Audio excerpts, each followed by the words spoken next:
Hello दोस्तों, मेरा नाम है अफजल हुसैन और आप सभी का बहुत बहुत स्वागत है मेरे यूट्यूब चैनल हैप्पी लर्निंग में। तो सबसे पहले तो सॉरी बोलना चाहूँगा, काफ़ी टाइम से वीडियो अपलोड नहीं कर रहा हूँ, थोड़ा सा बिजी हूँ। बहुत जल्दी फ्री होने वाला हूँ, उसके बाद में रेगुलर वीडियो अपलोड होते रहेंगे। तो आज आप देखेंगे हमारा जो सेटअप है वो बिल्कुल ही चेंज है। आज मैं खड़ा हूँ एक दुकान में, तो सारी डिटेल मैं आपको बताऊँगा। थंबनेल पर मैंने लिखा है कि मैं आपको एक लाइव इंटरव्यू देने वाला हूँ।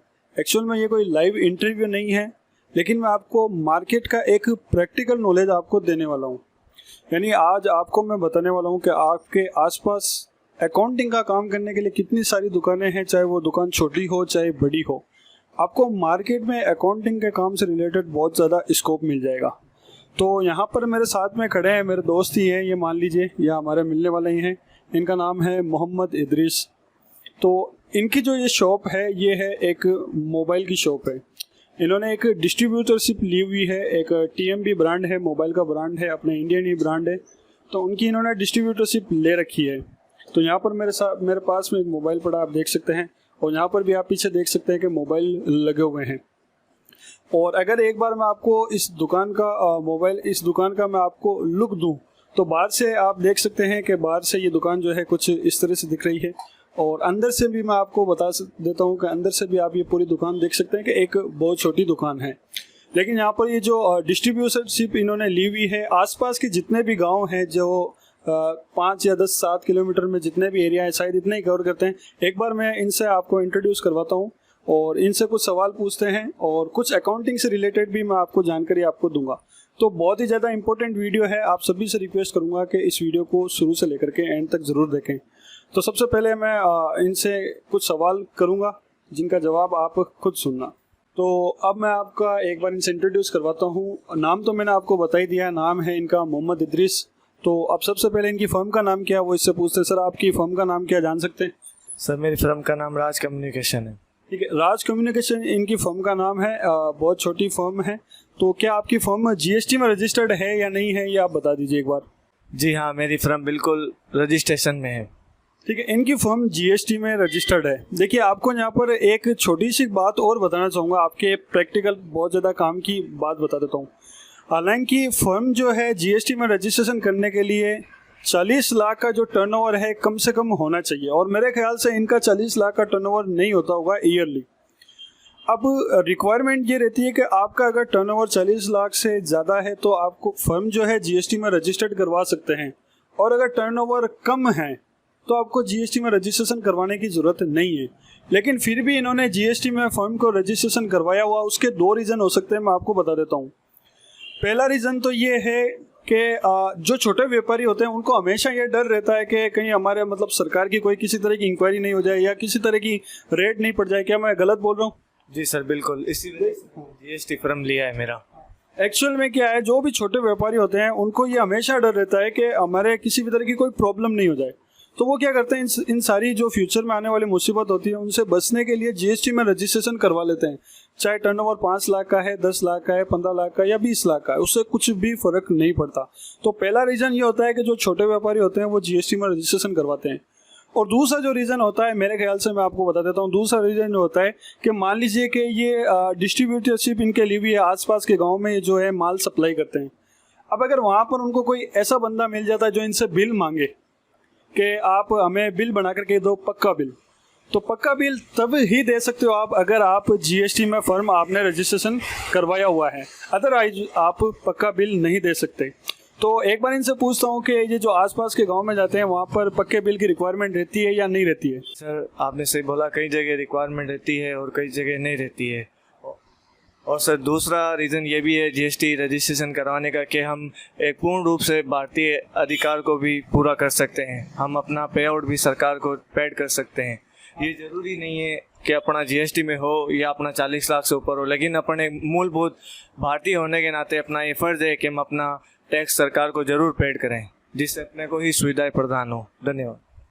एक्चुअल में देखिए, अपनी रिस्पॉन्सिबिलिटी जो है भारतीय होने के नाते एक रिस्पॉन्सिबिलिटी पूरी निभा रहे हैं। तो एक इनकी ये भी सोच है कि GST में रजिस्ट्रेशन इसलिए करवाया हुआ ताकि सरकार को टैक्स मिल सके। तो इनकी एज क्या है, एक बार मैं आपको इनकी एज इसलिए पूछ रहा हूँ क्योंकि मैं आपको एक मोटिवेशन देना चाहता हूँ। आपकी एज क्या है मैं पूछना चाहूँगा? 24। इनकी एज है 24। अब देखिए, 24 एज है लेकिन एक अच्छा काम संभाल रहे हैं, एक TMB ब्रांड है, इसकी इन्होंने पूरी डिस्ट्रीब्यूटरशिप ले रखी है और आसपास के गांव में जाकर के माल खुद सप्लाई करते हैं, खुद सारा काम संभालते हैं। तो 24 एज में एक दुकान लेकर के बैठे हैं, एक मोबाइल का ब्रांड जो है संभाल रहे हैं और सारी रिपोर्टिंग वगैरह का काम करते हैं। तो इनके ज़रिए मैं आपको एक मोटिवेशन ये देना चाहूँगा कि देखिए, कोई भी काम छोटा या मोटा नहीं होता है, कोई भी काम छोटा बड़ा नहीं होता है। आप जो काम ठान लेते हैं, जिसमें आपको इंटरेस्ट होता है, जिस काम को आप लगन से करते हैं, उस काम को आप एकदम ऊंचाइयों तक ले जा सकते हैं।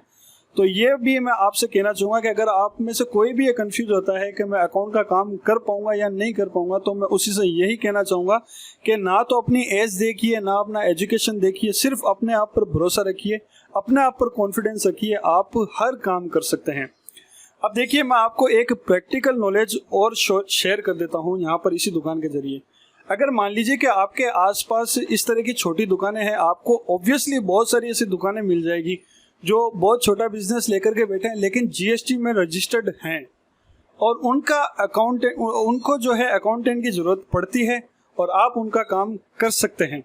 तो अगर मान लीजिए बाई चांस आपको आसपास में कहीं पर भी इस तरह का काम मिल जाता है, जहाँ पर एक छोटी सी दुकान हो और वो दुकान किसी भी तरह की हो सकती है, ज़रूरी नहीं है कि मोबाइल की ही दुकान हो, दूसरा कोई भी इलेक्ट्रॉनिक आइटम हो सकता है या किसी भी तरह की हो सकती है, किसी भी तरह का बिजनेस हो सकता है, लेकिन आपको वहाँ पर काम मिल सकता है। तो अगर सिंपली इस तरह की कोई दुकान है तो वहाँ पर ज़्यादा जो है वर्कलोड भी नहीं होता है और ज़्यादा ट्रांजैक्शन भी नहीं होते हैं। सिंपली मैं आपको बता देता हूँ मेरे एक्सपीरियंस के हिसाब से, और इनके पास में जो भी ट्रांजैक्शन है, फॉर एग्जांपल मेरे पास में यहाँ पर एक फ़ाइल है, देखिए यहाँ पर मेरे पास एक फ़ाइल है जिसमें परचेज के बिल रखे हुए होते हैं। तो परचेज के बिल किस तरह के होते हैं और उसकी एंट्री कैसे होती है, ये सब चीज़ें मैं आपको ऑलरेडी बता चुका हूँ। तो सबसे पहले आपको क्या करना पड़ता है, टैली में केवल परचेज की एंट्री करनी पड़ती है। तो बहुत ज़्यादा बिल नहीं है, बहुत कम बिल है, ज़्यादा वर्कलोड भी नहीं है। आपको सबसे पहले परचेज बिल की एंट्री करनी पड़ती है। परचेज की एंट्री कर लेने के बाद में उसके बाद में आपको सेल की एंट्री करनी पड़ती है। अब किसी भी दुकान में आप जाओगे तो वो जो सेल के बिल की एंट्री करने के लिए सेल बुक ज़रूर रखेगा, या इसको आप चालान बुक भी बोल सकते हैं। तो यहाँ पर सारी जितनी भी ये सेल होती है उन सब का चालान बनाते हैं या फिर बिल बनाते हैं, और सिंपली हमें क्या करना पड़ता है, इसी बिल की एंट्री, सेल की एंट्री सेम टू सेम हमें सॉफ्टवेयर में या टेली सॉफ्टवेयर में चढ़ानी पड़ती है। तो सारी एंट्री आप इस बिल को देख करके कर सकते हैं, यहाँ पर कोई भी प्रॉब्लम होने वाली बात नहीं है। तो सिंपली मोटा मोटी इस तरह की जो छोटी दुकानें होती हैं वहाँ पर दो ही तरह के ट्रांजेक्शन होते हैं, पहले परचेज होती है और दूसरी तरह जो ट्रांजेक्शन होती है वो होती है सेल। ये दो ट्रांजेक्शन हो जाने के बाद में तीसरा जो ट्रांजेक्शन होता है वो होता है रिसिप्ट का। मान लीजिए कि ये जहाँ पर भी आसपास के गांव में जो भी माल सप्लाई करते हैं तो उधारी भी चलती होगी, उधार में माल बेचते होंगे, तो जब भी पैसा आता है तो उसकी एंट्री ये इस तरह की कोई यहाँ पर खाता बही ली हुई है, सबके अलग अलग लेज़र बनाए हुए हैं, सारी पार्टियाँ जो है सबके अलग अलग लेज़र बनाए हुए हैं, उनसे कब कितना पैसा आया, चाहे कैश आया या फिर बैंक से आया, वो सब इस खाता बही में लिख देते हैं। तो इस खाता बही के अकॉर्डिंग आपको रिसिप्ट की एंट्री करनी पड़ती है कि किस पार्टी का कितना पैसा आया और कितनी तारीख को आया। तो उस हिसाब से आप किसी भी पार्टी का जो खाते का जो है उसका मैनेजमेंट कर सकते हैं, यानी किस पार्टी को कितना माल बेचा और उससे कब कितना पैसा आया, ये सारी चीज़ें, सारा रिकॉर्ड आपको कुछ इस तरह मिलेगा। पहले आपको परचेज की फाइल मिलेगी, उसके बाद में चालान बुक मिलेगी, और तीसरा इस तरह की खाता बही आपको बहुत सारी दुकानों में मिल जाएगी रिसिप्ट की एंट्री करने के लिए। और जिन पार्टियों से ये माल खरीदते हैं उनको बाई बैंक पेमेंट कर देते हैं। तो चौथा जो हमारा काम रहेगा वो रहेगा बैंक स्टेटमेंट, यानी बैंक स्टेटमेंट में जो भी एंट्री होती है वो सारी एंट्री आपको टैली में चढ़ानी पड़ती है। किससे कितना पैसा आया या किसको कितना पैसा दिया वो सब हमें बैंक स्टेटमेंट में देखने को मिल जाता है।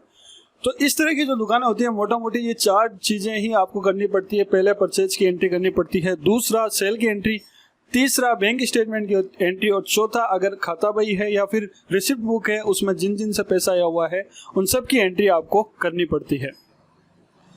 तो ये है जो प्रैक्टिकल नॉलेज मैं आपको बताना चाहता हूँ। तो सबसे पहले अगर मान लीजिए आप में कॉन्फिडेंस नहीं है, ज़्यादा कॉन्फिडेंस नहीं है, तो आपके आसपास इस तरह की बहुत सारी दुकानें मिल जाएगी जहाँ पर आप काम कर सकते हो। अब आपको ये सोचने की ज़रूरत नहीं है कि इतनी छोटी सी दुकान है वहाँ पर किस तरह से काम होगा या पैसे मिलेंगे या नहीं मिलेंगे। तो देखिए इनका वर्कलोड इतना कम है कि अगर आप एक महीने में केवल 15 या 20 मिनट भी, मेरे ख्याल से 15 या 20 मिनट भी ज़्यादा होंगे। जी, जो मेरा सीए है वो मिनिमम 15 मिनट के लिए आता है और आपका काम कंप्लीट करके चला जाता है। तो 15 मिनट मैं आपको बता देता हूँ, रियलिटी ये है कि ऐसी दुकानों में ज़्यादा ना तो बिल बनते हैं, ना ज़्यादा परचेज के बिल आती हैं। देखिए छोटा काम होता है, छोटा बिजनेस होता है, हम काम ना ये करते हैं कि इन फ्यूचर में इनकी जाकर के बहुत बड़ी दुकान बढ़े और बहुत सारे ट्रांजेक्शन भी होता है कि ये भी कमाए और इनके साथ में जो अकाउंटेंट काम करेगा वो भी कमाए। तो आपको शुरुआत जो है छोटी दुकानों से करनी है। अब अगर आप एक महीने में केवल 15 मिनट आकर के काम करते हो, सारी purchase, sale, bank statement, receipt वगैरह सबकी एंट्री कर देते हो केवल 15 या 20 मिनट में, और अगर आपको 500 या 1000 रुपये मिल जाए तो बहुत ज़्यादा है। यानी आपके 15 मिनट काम करने का चार्जेस जो बनता है वो 1000 रुपये बनता है, एक महीने का नहीं, 15 मिनट का। तो अगर इस तरह की आपको मान लीजिए केवल इसी तरह की 8 या 10 दुकानें और मिल जाती है आपके आसपास, तो आपको एक महीने में केवल एक दिन या 2 दिन काम करना है और आप 7000 8000 रुपये इजीली कर सकते हैं स्टार्टिंग में। तो इसी दुकानों से, इन्हीं छोटी छोटी दुकानों से मैंने ही शुरुआत की थी और आज जाकर के मेरे पास बड़ी बड़ी कंपनीज काम करने के लिए, बहुत ज़्यादा बड़ी भी नहीं है लेकिन ये जो दुकान देख रहे हैं इससे भी मतलब बड़ी है, या फिर किसी private limited company, 1-2 private limited company भी है, मतलब ज़्यादा जिनका टर्नओवर है उनका भी मैं आज काम कर रहा हूँ।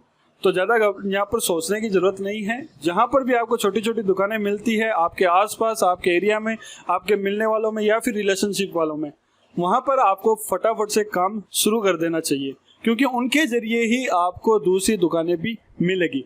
उसका कैसे मैं आपको बता देता हूँ। ये जहाँ पर भी माल सप्लाई करने के लिए जाते हैं, जहाँ पर भी आसपास के गाँव हैं, तो गाँव में बहुत सारी ऐसे फर्म मिल जाएगी जो GST में रजिस्टर्ड हो, तो उनको भी अकाउंटेंट की ज़रूरत रहती है। तो मैंने भी बिल्कुल इसी तरह से काम लिया था। पहले जो फर्म काम किया था उसके रेफरेंस से मुझे दूसरा काम मिला था। तो जो भी इनके गाँव, मान लीजिए आपको इस तरह की कोई पार्टी मिलती है और जहाँ पर भी ये माल सप्लाई करने के लिए जाते हैं, अगर आप इनको बोलोगे, अगर मान लीजिए आप रिलेशन बनाओगे, इनके यहाँ पर काम करोगे, तो ऑब्वियसली आपके इनसे अच्छे रिलेशन बनेंगे। तो आपका रेफरेंस ये दूसरी पार्टियों को भी देंगे कि ये मेरा अकाउंटेंट है, यहाँ पर काम करता है, मेरे से इतनी फीस लेता है, अच्छा काम करता है। तो इनके रेफरेंस से आपको 5 या 7 पार्टियां और मिलेगी, फिर और जो पार्टियां आपको मिलेगी उनके रेफरेंस से और ज़्यादा पार्टियां मिलेगी। तो शुरुआत आपको केवल 1 या 2 पार्टियों से ही करनी पड़ती है, और पार्टी छोटी है या बड़ी है वो भी आपको सोचने की ज़रूरत नहीं है। तो देखिए दोस्तों, ये सारी बातें थी जो मैं आपके साथ शेयर करना चाहता था। मैंने आपको आज प्रैक्टिकल नॉलेज दिया। आज हमारे साथ इदरीस जी साथ रहे, इन्होंने हमें मौका दिया कि दुकान में आकर के आपको जो भी बताना था मैंने बताया। तो मैं आपको यही कहूँगा कि कॉन्फिडेंस रखिए, चाहे दुकान छोटी है या बड़ी है, या आपको काम कहीं पर भी मिल रहा है, काम की शुरुआत कर दीजिए। और जैसे ही आप एक बार काम शुरू कर देंगे उसके बाद में यकीन मानिए, मैं आपको कॉन्फिडेंस देता हूं कि एक पार्टी से आपको दूसरी पार्टी खुद ब खुद मिल जाएगी। आपको केवल पहली पार्टी के साथ में शुरुआत करनी है। तो उम्मीद करता हूं कि आपको ये वीडियो ज़रूर पसंद आया होगा और आज आपको एक प्रैक्टिकल नॉलेज जो है आपको मिला होगा, और कॉन्फिडेंस भी आपको बढ़ा होगा और मोटिवेशन भी आपको ज़रूर मिला होगा। तो सबसे पहले तो मैं थैंक यू बोलना चाहूँगा मोहम्मद इदरीस जी को, और इनसे अगर मैं भी ये भी बोलना चाहूँगा कि मेरी जो ऑडियंस है इनको थोड़ा सा मोटिवेशन अपनी तरफ से कुछ देना चाहें तो दे सकते हैं। जी अफजल जी, आपका बहुत बहुत धन्यवाद। आपने आपका हमें कीमती समय दिया, और मैं आपको इस वीडियो के माध्यम से बताना चाहूँगा, यदि अपना GST टर्नओवर लिमिट से ऊपर है या नहीं, लेकिन आप GST ज़रूर भरें, सरकार को टैक्स पेड ज़रूर करें। और जैसा कि अभी सर ने एक बात बताई कि एक जगह से दूसरी जगह विकास होता है, तो बिल्कुल आप इस वीडियो के माध्यम से मोटिवेट हो सकते हैं। और ऐसा कभी ना सोचें कि छोटी दुकान है या बड़ी दुकान है, अपने अंदर जो हुनर है वो आप बाहर लेके आएँ। चाहे भले वो आपको वहाँ जैसे काम करने का पैसा मिले या ना मिले, लेकिन अपना हुनर को आप ज़रूर बाहर रखें। Thank you. तो दोस्तों, आज के वीडियो में इतना ही। उम्मीद करता हूं कि आपको वीडियो ज़रूर पसंद आया होगा। तो बहुत ही जल्द मिलने वाले हैं नए वीडियो के साथ।